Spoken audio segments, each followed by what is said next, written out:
స్తుతిపాత్రుడా మీకు వందనాలు, స్తోత్రము నాయన. మరి ఒక దిన మీరు మాకు ఇచ్చారు. మీ కృపతో జ్ఞాపం చేసుకునండి దేవా. అనేక మంది యూట్యూబ్ దగ్గరికి వచ్చి మీ ప్రశస్తమైన మాటలు విని జీవితాలు ధన్యము చేసుకునే దానికి కృప దయచేయండి.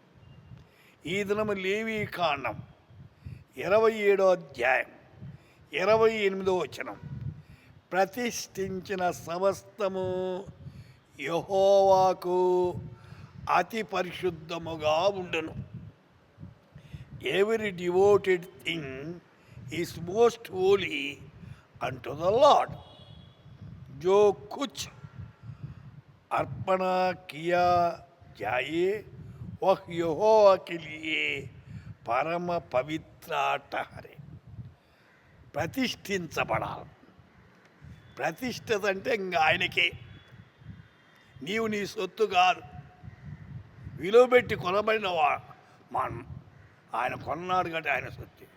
ప్రతిష్ఠించిన సమస్తము యెహోవాకు. అది ఎలాంటిదంట? అతి పరిశుద్ధంగా ఉంటుందట. అతి పరిశుద్ధంగా ఉండేది. దేవునికి పరిశుద్ధత ఇష్టం. పరిశుద్ధత లేకపోతే దేవుని రాజ్యానికి వెళ్ళలేము. అపరిశుద్ధత సైతాంది, పరిశుద్ధత దేవుణ్ణి.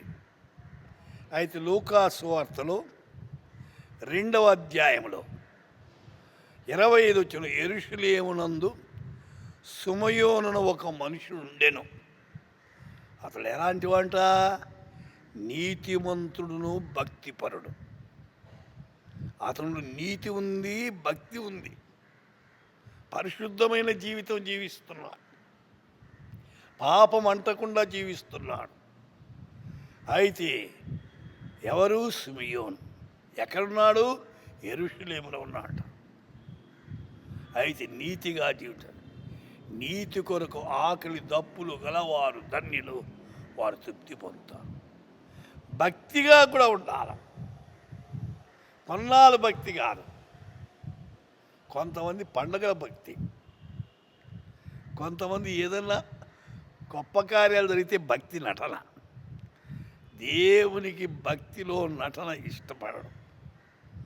అపోస్తుల కార్యంలో 10వ అధ్యాయంలో 1వ వచనం, ఇటలీ పటాలమనబడిన పటాలములు శతాధిపతి కొన్నేలి అని భక్తిపరుడు ఒకడు కైసరలో ఉండెను. భక్తిపరుడట. భక్తిగా జీవిస్తాం. భక్తిగా జీవిస్తే దేవుని దగ్గరైతాం.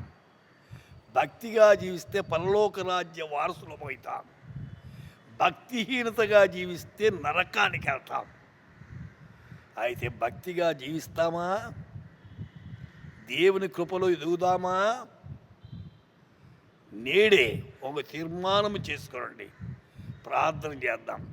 ప్రభువా, వింటున్న శ్రోతలంతా భక్తి జీవితంలో పెరిగేదానికి కృప దయచేయండి.